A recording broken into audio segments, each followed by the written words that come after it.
cat, it was a present from my brother. I read a lot of books, but I couldn't see between the lines. I'll have another cup of coffee if you don't mind.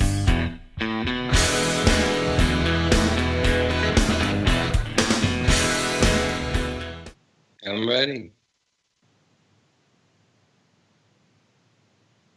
I got my coffee.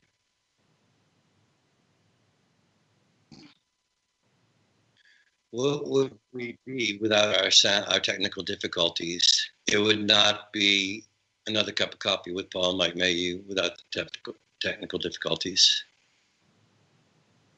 We're reasonably not too late. Hello, is it working now? Yes, it is.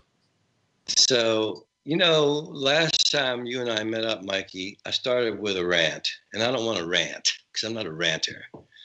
But I was thinking as I was getting ready this morning, like, what do you recall as like one of the most absurd moments in your career? For me, it was when I was in Cowboy Mouth. Jenny Says was a minor hit, and there was this DJ in Chicago that loved us named Man Cow. And you can ask Luis about Man Cow, but he's an angry guy. He's kind of like a Howard Stern with a chip on his shoulder. And it was a little uncomfortable that he liked us so much because he was a little misogynistic, and he was a rough guy to sit in his booth and listen to him talk. But he liked us, and he loved Fred.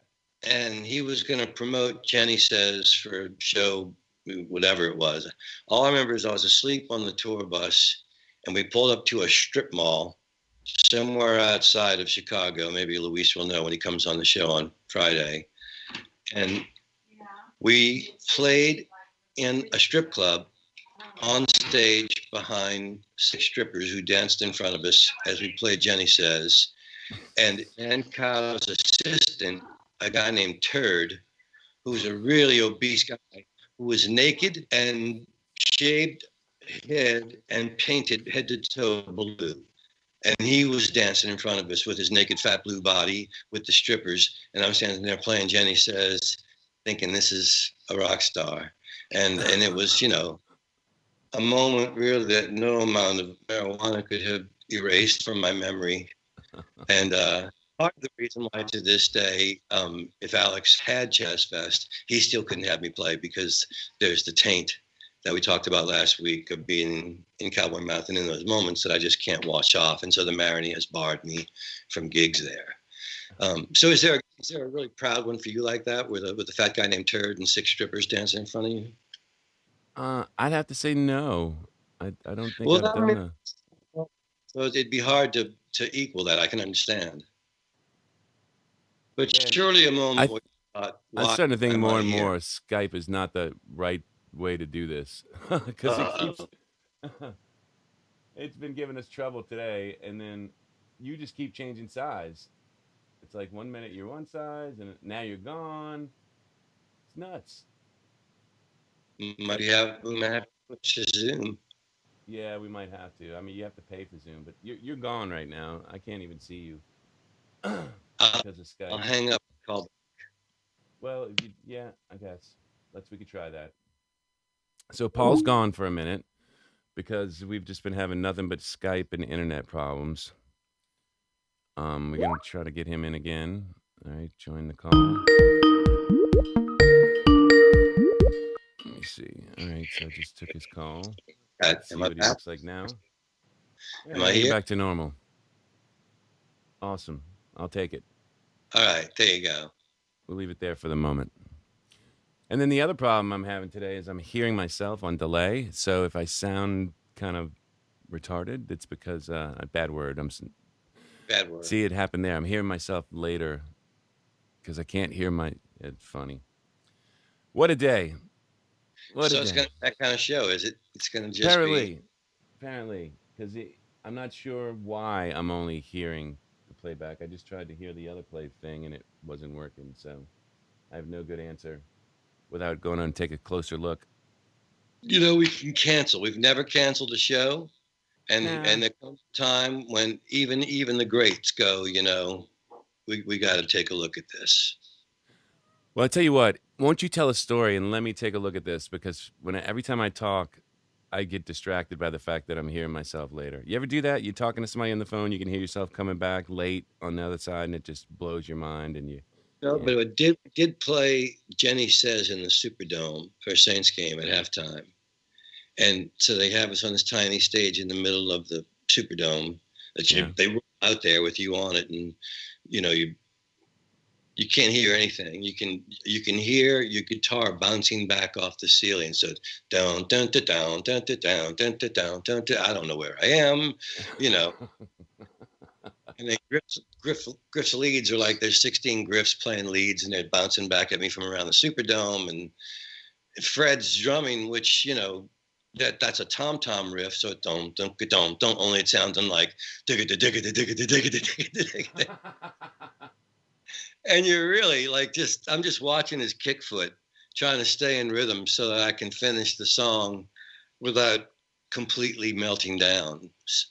But see, like the national anthems were easy. We did national anthems in 15 or 16 ballparks around the country, major league ballparks, and about 8 or 10 NFL stadiums. And you would just stand close together, and you'd put a finger in one ear and then really lean in on the guy you're singing next to, and you really wouldn't listen to the outside world. You would tune into each other. But when you got instruments and monitors, and it's supposed to be Jenny Says, and it's supposed to look like you're loud and rocking, but really you're in the middle of the dome, and it sounds like you're playing on a Tinker Toy set, and looking around going, I hope these people don't beat me up when this is over. The other thing weird about the dome, which I fixed my delay, but I was going to say, you ever sit there in the dome stage during sound check, and there's sound coming from everywhere? Everywhere. It's like you can't play almost. You're trying to play, and you're hearing. You have to really focus to play. I mean, like I said, I had to watch Fred's kick foot to stay in rhythm because it's just bouncing from every single direction. Yeah, we played there. We did the.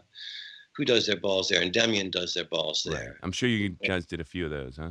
Munez was a big fan and supporter, and he gave us gigs for like a decade, and it was great. But I remember actually my favorite memory of that is we'd always be playing Texas the night before.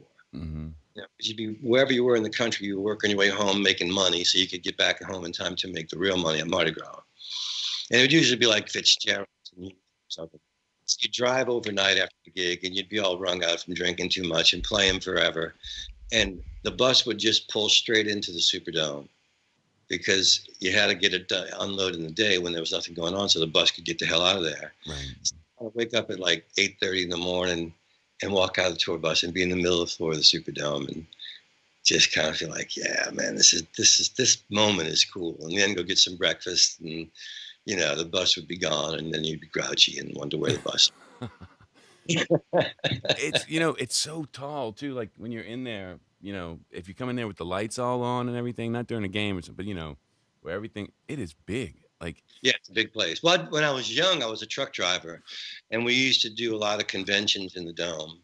And so, again, we'd pull my truck right up into the dome and unload my stuff and go walk the dome. Or I was, in my 20s. So when they were still setting up, I'd be running laps around it, because I was back then. Back then you were in health. You were trying to be healthy at least.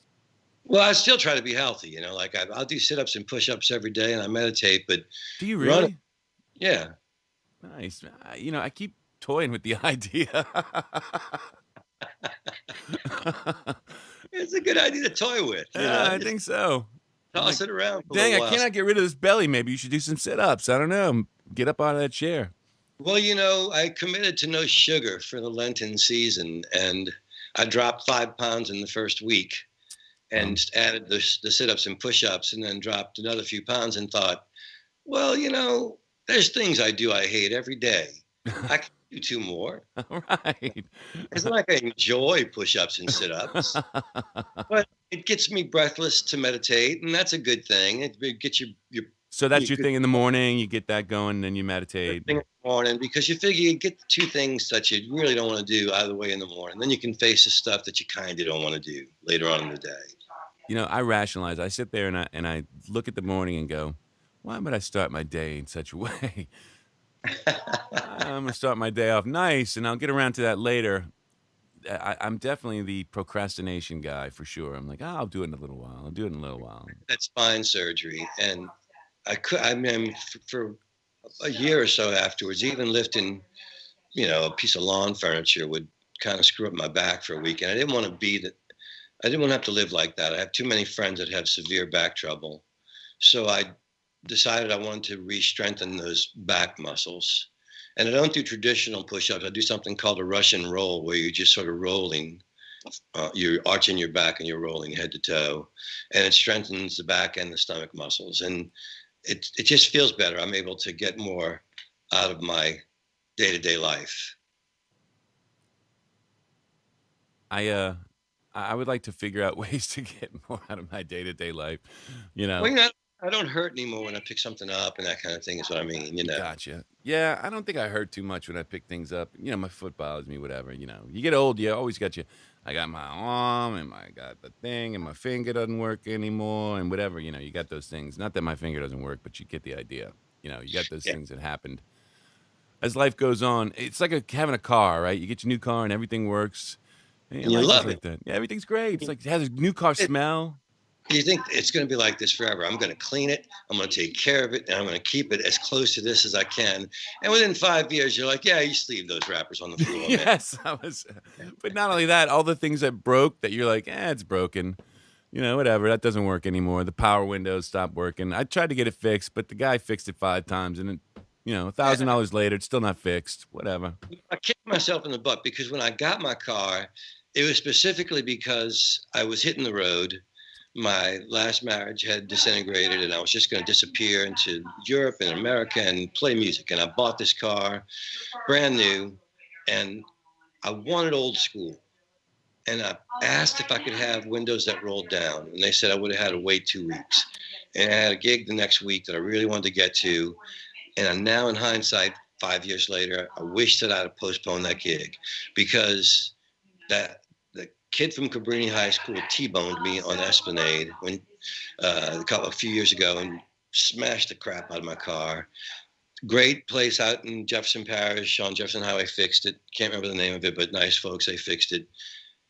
But the door was never right. Now I was on a trip to California and the door was kind of wiggling. And by the time I got there, I'm like, that's probably not good. I don't know cars, but my door wiggling while I'm going down the highway desert's probably not cool. So I'm staying with my friend Laura Lancaster, and her friend Wes is over. He's a teacher at the school where her kids go, and he's a big, tough, manly man. And he goes, your door's wiggling. And I go, yeah, I started doing that on the way out here. I don't know what to do about that. And he goes, well, you should fix it. And I said, yeah, I wouldn't even begin to know. And he goes, well, just get your tools out. And I said, well, I don't have any tools. He goes, you drove across country. You don't have a tool in your car.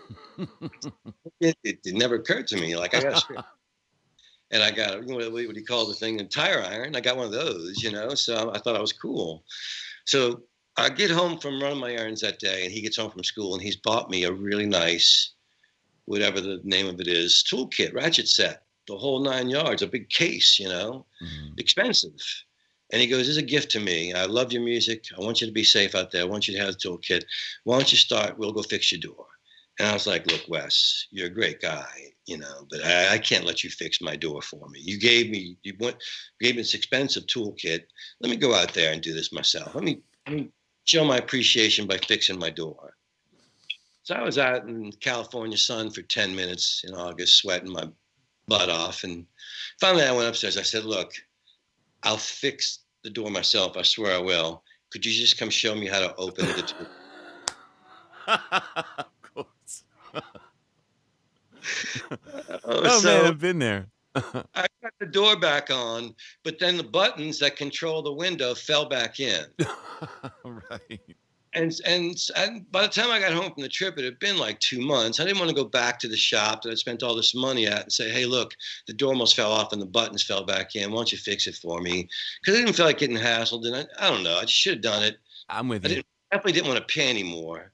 And so then for like the last 4 years, I've been reaching my fingers in the holes to pull the windows up. So somebody else drives my car, they're inevitably like, what's up with your windows? Right. And you're like, well, it's part of getting old. Well, that's what my doctor would say. Like, my finger, when I had the spine trouble, I stopped. I lost feeling in my fingers. I couldn't hold a pick anymore. It was falling to my fingers. So he's like, the surgery might correct that. It might not. It's called neuropathy. And when the nerve damage is done, it's done. So the finger came back in my middle finger. I mean, the feeling came back on my middle finger, my thumb, but never in this one. And I said, what's up with that? And he goes, you're old. That's not the worst thing that's going to happen. Right. I'm like, great. Thanks. That's a wonderful way to look at things. Yes. That's I'll start looking at shit, I'm just going to hold my pick like this now so that, Yeah. I take this finger out of the mix and I'm fine. You're old. Stuff's going to happen. Jimmy Robinson has to glue his picks onto his fingers because his fingers don't work right. So I've seen him with this contraption with crazy glue, and he glues all kinds of different things together and wraps it around and all to play guitar. Jimmy Robinson was always the most dedicated player that you could want to meet, and the most physical guitar player that I ever saw play a guitar. I mean, he brutalizes a guitar and his body when he plays it, and he's been doing that, for 40 years. He was my first guitar teacher in college. Wow. And he was the only guitar teacher. This is how kind Jimmy Robinson is. He's the only guitar teacher to pass me. Because, I was not there to study classical music. I was there to learn how to finger pick so I could play like Crosby, Stills Nash song and Blackbird by the Beatles. I wanted to learn that kind of stuff. And Jimmy was kind enough to handhold me through my lessons the first semester and give me, I guess, a C because I passed the class. Now, the second guy was a guy named Richard Rhodes, who was a great player. We played in the wedding band, whose name I can't remember, but they worked all the time. And after the third classical lesson, he just put his hands on his legs, and he's a young guy, And he goes, "You don't want to learn classical guitar, do you?" And I said, "No, not really."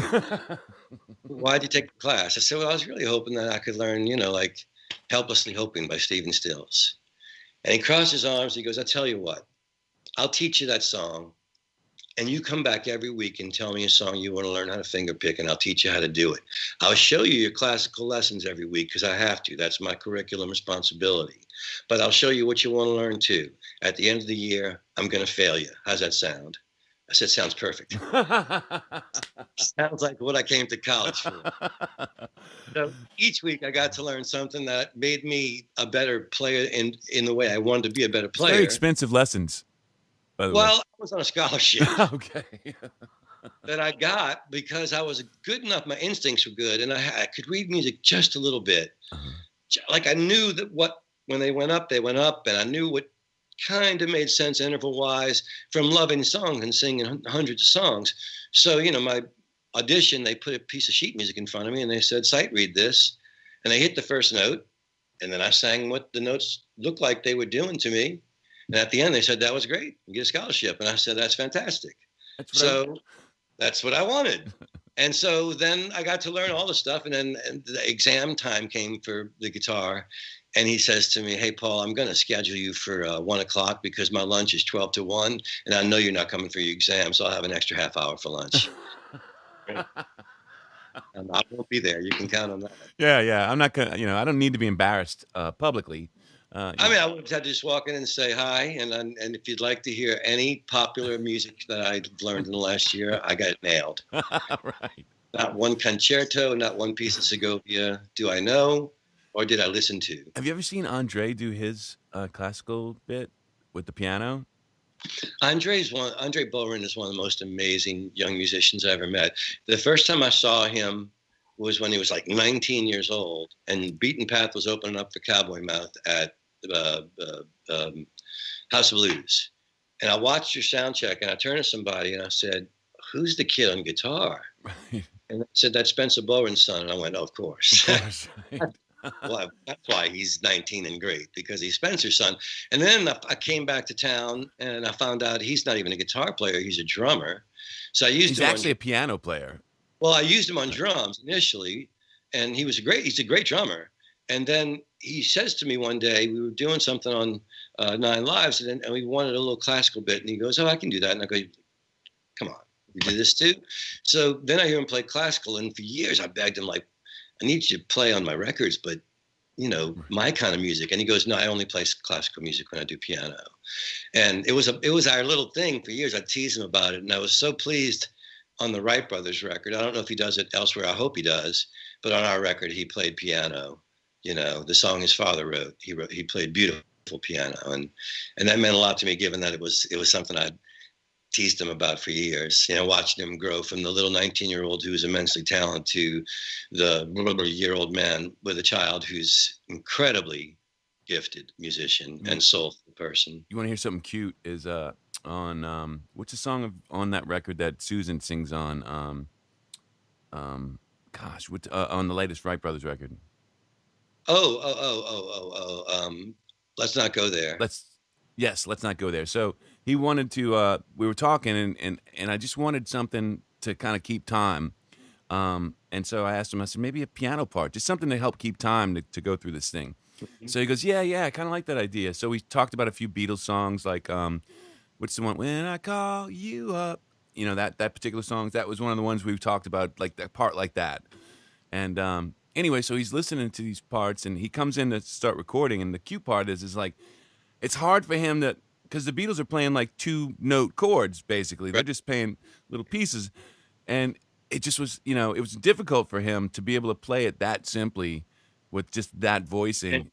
That's interesting, because Andre's a tremendous Beatles fan. So I would have thought that would have just. He never tried to do it on piano before. That's very interesting. You know, it's funny, when I first recorded with Shamar, we did a record called Bridging the Gap, and he called me up and said, Uncle Paul, I want to do a record with you. I want to be old people's music like you like, and I'll sing it. And young people's music like I like, and you'll sing it, which is how I came to sing Kanye West. And he did Instant Karma. And that was the first track we cut. So I said, let's kind of cut it like Lennon did it. You know, lay me down a drum track, you know, do you feel comfortable with a hip hop groove? And he did. And I said, now don't play guitar bass. Lay me down a piano part that just does straight fours. And he's like, all right. And I said, now lay me down a piano part, same chord that's doing eights. Now let me down the one that's just hitting on the downbeat. And by that time, he's like, Uncle Paul, I'm getting bored. I don't know. I can't do all this. I gave him a fourth piano part. I said, just trust me. I said, now pan all those piano parts across the speakers and play it back with you singing. And his face just lit up and he went, all right. But it was simplicity to the point of him being bored. But he was asking me to teach him about pop music. Mm-hmm. And one of the lessons was pop music is deceptively it's deceptive simplicity. Mm-hmm. Well, because you want to leave a lot of room with the melody, right? You don't, as you start digging into harmonic music, you know, the harmonic chords dictate the melody, but in pop music, you want to leave all that room for the melody to go wherever you want it to go. So, well, like I said to him, when he came to me, I don't know, we might have talked about this on an earlier show, but his first rock album was Baksu In, and he was anxious. He was 25. He wanted to make the leap from traditional jazz into the rock world. So he came by my house and we went for a ride. He goes, what you think? I said, I think you wrote some really cool rock songs and you got some really great jazz guys to play them, but that's not rock and roll. And he goes, what you mean? I said, well, you know, Jason Butler's one of the finest keyboard players I know. He called him the gift. I said, it's beautiful, but he's playing all over the place.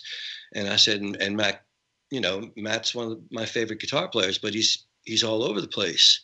I said, what a pop song is. I said, jazz is knowledge. It's all these players that have knowledge of how it should function. And it's fans that have knowledge of how it should function. Right. And the thrill is when everyone with gnosis, with knowledge, comes together and goes, wow, we have just elevated to a new place. And they got to see it and understand it. And we all connected on it. I said, rock's a different feel. It's for the masses. So it's simpler. It's a simple melody, repetitious melody. And the keyboard part is a part, but it's not that melody. It's a different melody. So that when you get bored with what the singer's doing, which will happen, you go, oh, but that's a part I can sing along with. And then the guitar part is a part. So that when you get that part down, you can go, I wonder if there's anything else. That's a cool part. You know, I didn't hear that before. I was listening to the singer. That's a great part. And the bass part. And I looked at this bass player, Will Terry, one of the greatest bass players I ever met, a Grammy-winning bass player. I just looked at him and went, dun, dun, dun, dun, dun, dun, dun, dun, dun, dun, dun, and he went, respect. I said, that's what I'm talking about. Right. You know, part. And you know it's respect. And so Shamar liked it. He asked me even to come by and give lessons to the band on what it was to make it a rock band. And everybody was into it. They all open. These jazz guys that knew much more about music than me were all open, except for this young kid from Alabama who had come to New Orleans to be a part of the real jazz scene and found himself in this predicament where he's getting taught to play rock. So at the end of the second session, he goes, "Can I ask you a question?" I said, "Sure." He goes, "Why don't rock drummers practice to try and get better?" I said, "Well, they do, and they're really great at what they do. It's a different skill set than jazz drummers, but they're great at what they do." And he goes, "Yeah, but that doesn't answer my question. My question is, why don't they want to be better drummers?" I said, "They want to be great drummers, and they're great at what they do. They're rock drummers. You're a jazz drummer, and you're great at what you do." And he goes, "Yeah, but you're kind of not answering me. What I'm asking is, why wouldn't they want to practice and be better?" I said, "No, I'm answering you, but I'm trying to answer you in jazz terms, and I'm not too good at that. I'll answer you in rock terms. If I took my rock friends to see Shamar's band play at DBA with you on drums, they would have about half a beer and go, 'Can we get out of here? This guy hits like a pussy.'" Right. Right. I know it's not politically correct because Right. they're great drummers that are female, and I know them, and they're great. But But they would say the same thing. I mean, yeah, they actually would. honestly, Yeah, their drummers would, because they, Linda Boley's a female drummer, and she's the most poundingest drummer I played with. She's awesome rock drummer. Oh. And this kid, didn't like it, and he wound up quitting. And Shamar got a rock drummer, and he's got a great rock band, Right. because that's what he needed. I mean, and that kid needed to go play jazz because that's what he loves, Yeah, he was the I wrong love fit. all. I'm good at playing rock. I don't pretend that I'm good at playing jazz. I love jazz, and I've learned some jazz piano songs, and it thrills me that I can play the proper voicings. I don't kid myself that I'm a Josh Paxton or a Oscar Rossignoli. I'm not a piano player of that level, and I won't be in this lifetime.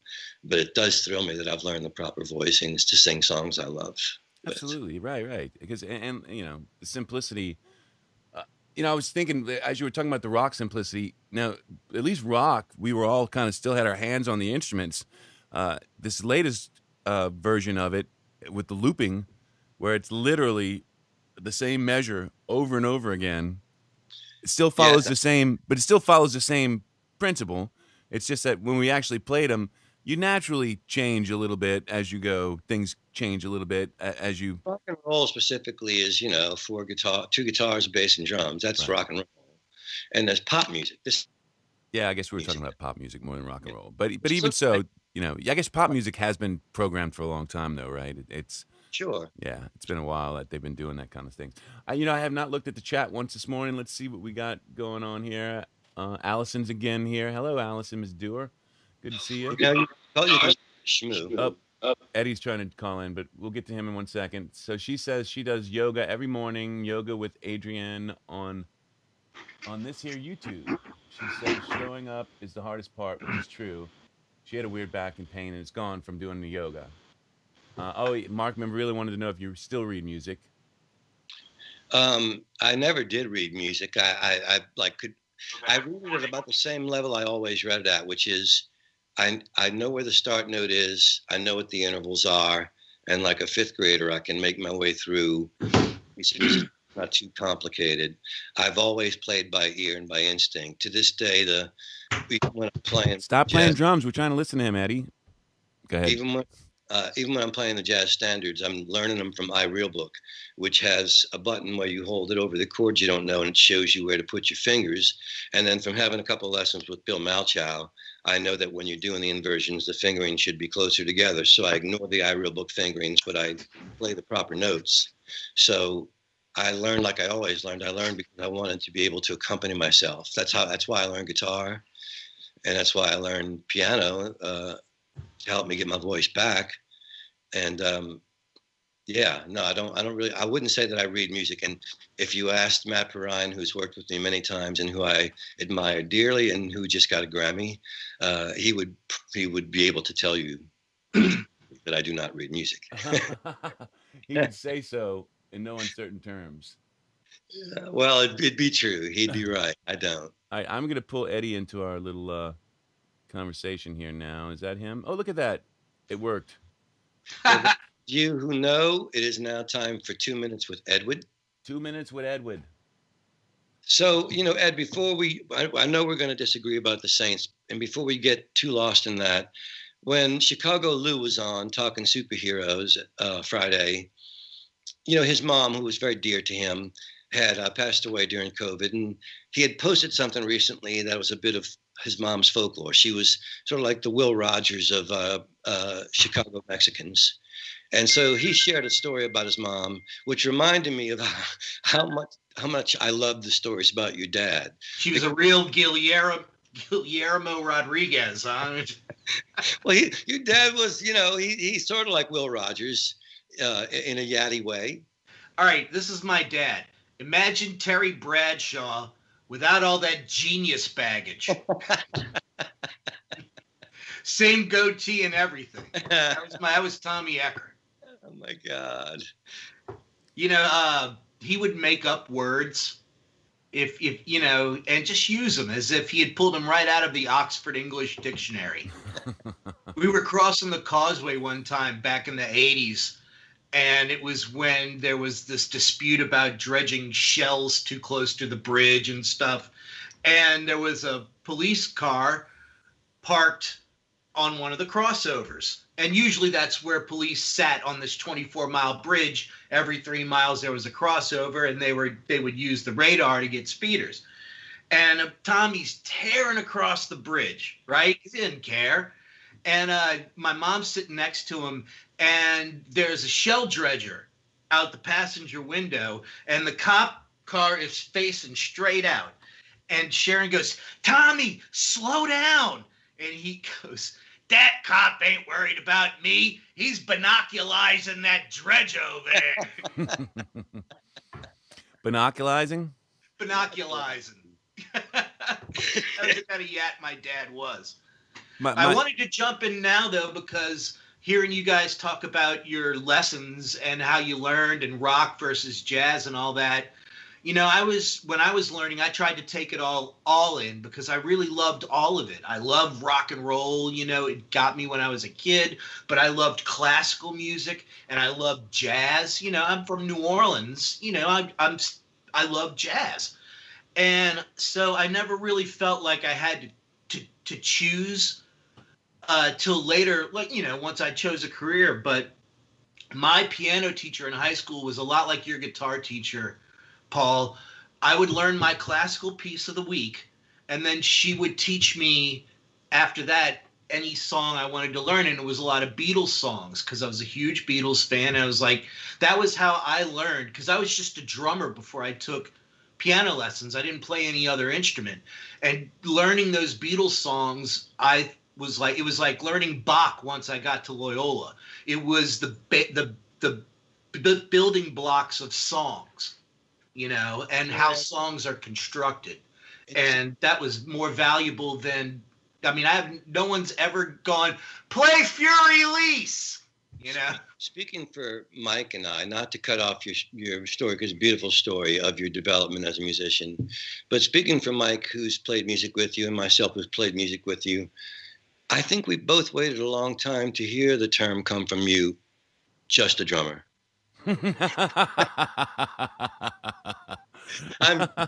That was when I was just a drummer. Right. I haven't been just a drummer since then. I've never thought of you that way. You play guitar, you play drums. As for this whole jazz drumming versus rock drumming, first of all, jazz, why are they playing so quiet? What are they afraid of? It's funny. When I got back from the flood, Shamar, who to this day, Shamar Allen does great for the community while he's making great music. Right now, he's got a program going. He's got kids exchanging guns for trumpets. They turn in their guns, no questions asked. He gives them to the cops, and he gives lessons to the kids on the trumpet, and he gets free trumpets donated.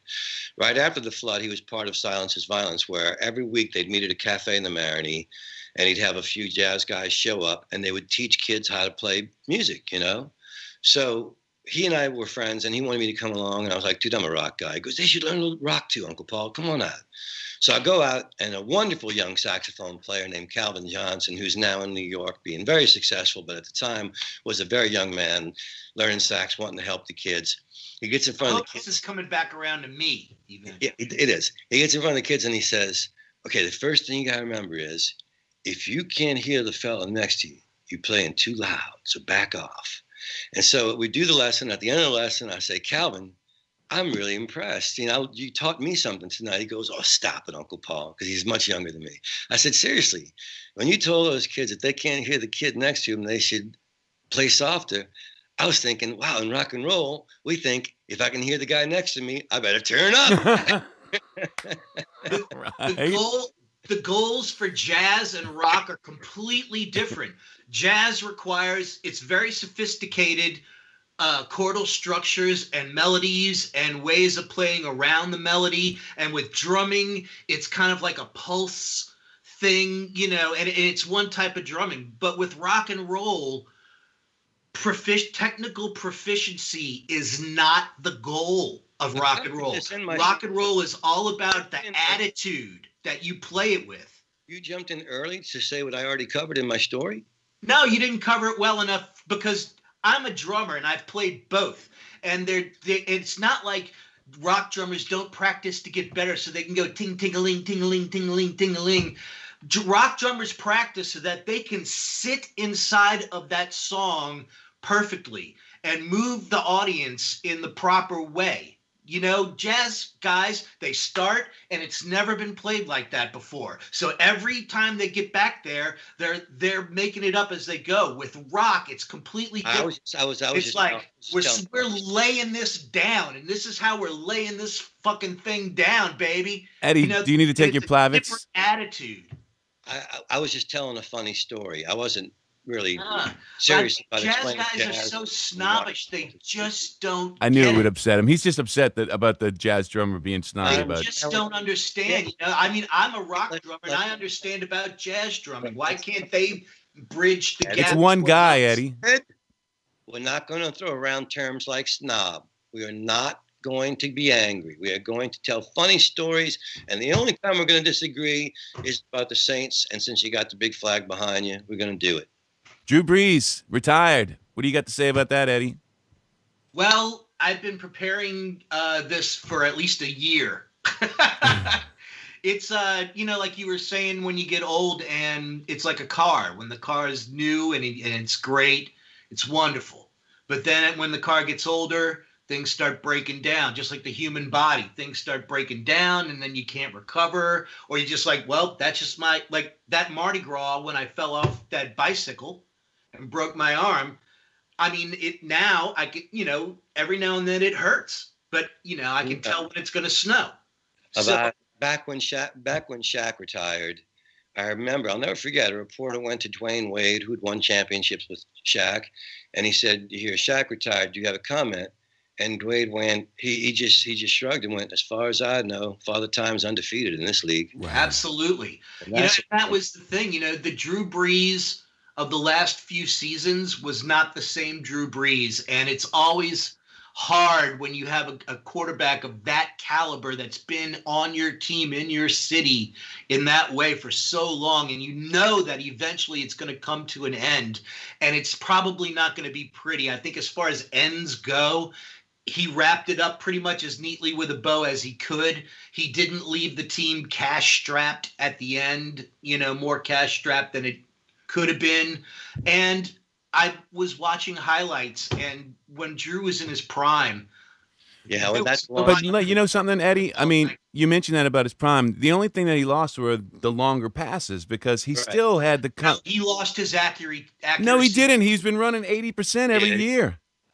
This season, but this season he was injured this year. He wasn't even at 65%, and that was kind of a problem. It's like, to play with 11 broken ribs and score a touchdown, and be 42 years old. That's the heart of a champion. Yes. But to play at 65%, that bummed me out. That's kind of selfish, because with what he knows about the game, he could have been on the sidelines telling two guys who have all the tools he used to have, but not the smarts, how to do it. They could have been his body and arm in the game. They could have been pulling off things he can no longer pull off. And he could have been in their head telling them how to do it. But he wanted that ring, and he's a champion, so he wanted to do it himself. It's tough. It was tough to watch. It was tough to watch Brett Favre play beyond when he was efficient, because I was a fan. It was tough to watch Drew do it. It was tough to watch Joe Montana do it. It was fun to watch Kurt Warner get knocked on his ass on that interception in the playoffs when we went to the Super Bowl. That forced retirement was actually enjoyable for me. Now, in the long run, he won a Super Bowl. He also took apart the Super Bowl team by demanding to be paid like a Super Bowl quarterback. So we had to let go of our offensive line and our defensive line, and we were 7-9, 7-9, 7-9 team for a few years. The league also took Sean Payton away the entire season after the Super Bowl and a second-round draft pick in the next 2 drafts for that Fakakta Bounty Gate. I agree. That really chopped the Saints off at the heels for going back to the Super Bowl. It did. Overall, the Saints are in a better position now than they were 15 years ago. The same time period that was happening, Tom Brady was deferring his salary and building Super Bowl teams that got him 7 rings. Yes. So what I'm saying is, it's a mixed bag. Drew was going to be a rich man either way. Had he deferred his salary, it might have helped. You're also forgetting that the Saints for 2 years in a row were 1 play away from the Super Bowl. It might have a bad call. Second ring, Eddie. It might have helped him to get the second ring if he'd just been more of a team player financially. Might have helped him get a second ring if Marcus Williams had tackled that receiver like he was supposed to. Hey, you know what? Drew Brees has nothing to do with that. But Eddie, after the game, Marshawn Lattimore said, people forget that Marcus Williams intercepted the pass that gave us the chance in the first place. Right. My point is, Eddie, that there's never it's never one play. I mean, if you really honestly look at things, it's never I agree that the play at the end is the one you remember, but it's never one play. You're right. Hey, it takes 11 guys on each side of the ball to win a game, so that we can agree on this much. We had an elite quarterback for a long time. Oh, he was a joy to watch. I mean, we were really lucky. We got to see records broken in person. We got to watch a Hall of Fame quarterback. Master quarterbacks to ever play the game in action live. We are blessed as football fans. Yes, we got to watch one of the greats, and now we'll see what happens. Hey, you know what? I personally would like to see both Taysom Hill and Jameis Winston at quarterback. Okay. Because that Taysom Hill thing where they would pull the guard and the tight end, it worked every time. Yeah, I'm not sure what's going to happen with moving forward. I guess we're going to have to just wait and let things develop. Or I would like Taysom Hill to go back to being the Taysom Hill he was before, where he made plays on all 3 sides of the ball. What's it like being a Saints fan in St. Louis? Lonely, like being anybody not from St. Louis in St. Louis. All right, while we're in the subject of championships, real quick, my daughter won another championship over the weekend. Congratulations, Mikey. It's her 5th championship, and they are collecting money for the rings. And so all our loyal listeners out there, I'm going to go ahead and put these links in our YouTube description. And if you want to pitch in a few dollars for a college girls championship ring, it's her 5th one. She's been eligible for 6 so far. It's her 5th championship. And she went to the championship game on the one that she lost. She lost one. So she's been in the championship game all 6 years she's been eligible to play in those games. Mikey, if you will share the link with me, I'll post it on my media sites. Yes, we'll put it on the media sites. And if you put in a couple of whatever, their ultimate goal is $3,000. There's a bunch of people that are. It's just if anybody wants to pitch in a couple bucks or whatever to their ring thing. Nice. Very be, nice. It's a little something. Talking about championships, they call her Tom Brady. If anybody wants to mail me a check so that I can use it to buy an 8-channel audio interface, I'll be glad to give my address in the comments section. Just make it out to cash. I promise I'll use it to fully mic my drum set so Mike Mayu doesn't get mad at me when I send him unbalanced. Oh, it's funny. Mark Membrilla said things were getting a little heated in here. Which sport are we talking about? We're talking about sports ball. We're talking about how much we love the Saints. Since we're on the subject of money, and I feel like we're at the end of the show, if Eddie would share one more Tommy Ecker story, and it was about Eddie's first purchase of a Kiss album. Oh my God! All right, this is like the first album I ever bought, and I'm 10 years old, and I've been working on, my dad was a plumber. So I would often be unpaid labor, but for some reason on this job, he's like, I'll pay you $1 an hour or whatever. So I had to dig a sewer line and a water line from the ditch to the property. And the sewer line has to go this way so that the water drains out, and the water line has to go this way so the water flows in, and so I had blisters all over my hands. At the end of the day, I get $10. And I said, Dad, will you please take me to Gibson's department store? It was the only place in Covington in the 70s that sold records. This is 77, around there. And so I go straight to it because I had been looking through the racks, and I found Kiss Alive, and I was like, oh, yes. So I got it clutched to my bosom. I wanted to be Peter Criss when I was that age, with a huge drum set, and just the makeup and the earrings and he had a little knife and a little thing, like from New York. They were from New York City. I'm like, fuck it, New York. I'm from Covington, and these dudes are from New York. How cool is that, And so I got it, and my dad goes, all right, what do you got? I'm like, he takes one look at it and goes, I can't believe you're wasting your money on this crap. And I went, yes. I can't wait till the nuns see it. All right, Edward. Thank you for sharing. Thank you for stopping in. We love Hi, guys. Thank y'all both, and congratulations on another show. So each one has been a lot of fun to listen to when I can spare the time. And thank you, everybody, for watching today. I hope you enjoyed it. Thanks for joining us, Mr. Eddie. And by the way, just real quick, the sport my daughter plays is basketball. I had a few questions about, so which sport does she play? It was, it wasn't sports ball. It was about whether she plays basketball for Rhodes College in Memphis. As you can imagine, Mike Mayhew's daughter is very tall. No, she's 5'10" for a girl in basketball. I mean, I know 5'10" That's taller than me. It's tall for a girl, but God, these girls basketball players are 6'5" and stuff. It's crazy. I know, they're going to be dunking all over us. They're huge. Yep. So she's not really big compared to other girls that play college basketball. She's kind of average size. But you taught her the sky hook? She's not good at that one, but she's a good 3-point shooter. So, Nice. That's her favorite thing to do. Bring something to the table. Congratulations on that, Mike. Congratulations, Allie. And Mike and I will be back on Friday with the superhero review of Chicago Lou. Big Friday because we got Falcon and the Winter Soldier coming out. We got the Zack Snyder cut coming out. We got it's gonna be big. It's gonna be big. It's gonna be huge, people. Anybody who likes the superhero stuff, and not to mention we're gonna have Luis and Drag, right? Oh, is he? I don't know. I was trying to get, I'm trying to build up hype for the next show. I just watched all the movies in the Marvel Cinematic Universe in timeline order. So just the other day, I finally finished Endgame. And I'm going to miss Captain America. Me too.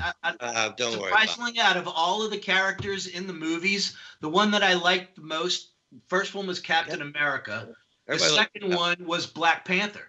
Because Black Panther, at the end of one of them was like the man that was responsible for assassinating his father.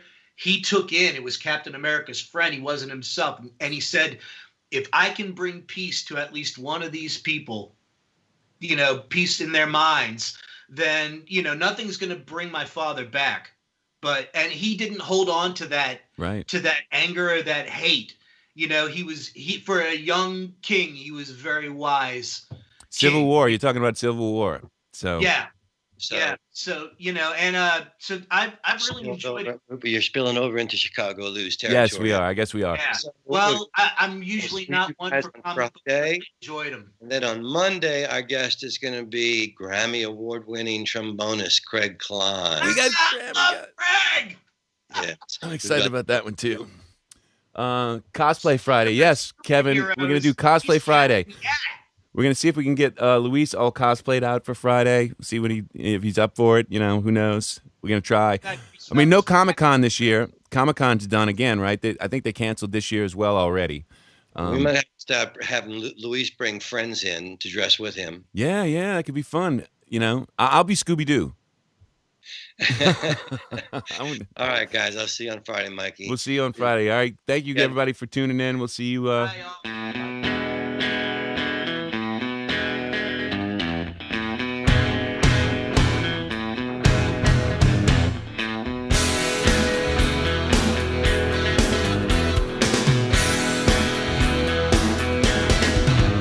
Well, I used to keep my money in a cookie jar. It was shaped like a cat, it was a present from my brother. I read a lot of books, but I couldn't see between the lines. I'll have another cup of coffee if you don't mind.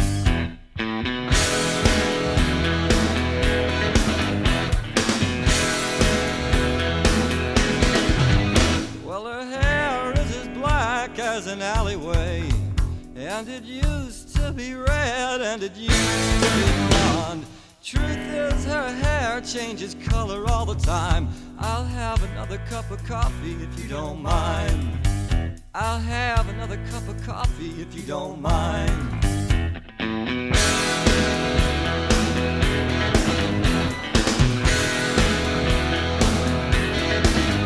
Well, I'm staring at her shoulder, but it's not what I see when I hear two fellas fighting in the booth across from me.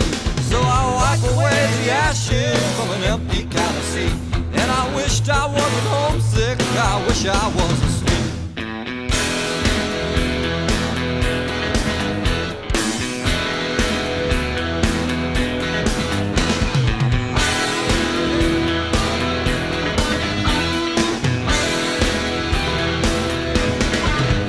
Well, I hold her like a blanket up against my chin, and I need her like I need another pack of chewing gum. Well, we used to be like that, but now we're like this all the time. I'll have another cup of coffee if you don't mind. I'll have another cup of coffee if you don't mind. I'll have another cup of coffee if you don't mind.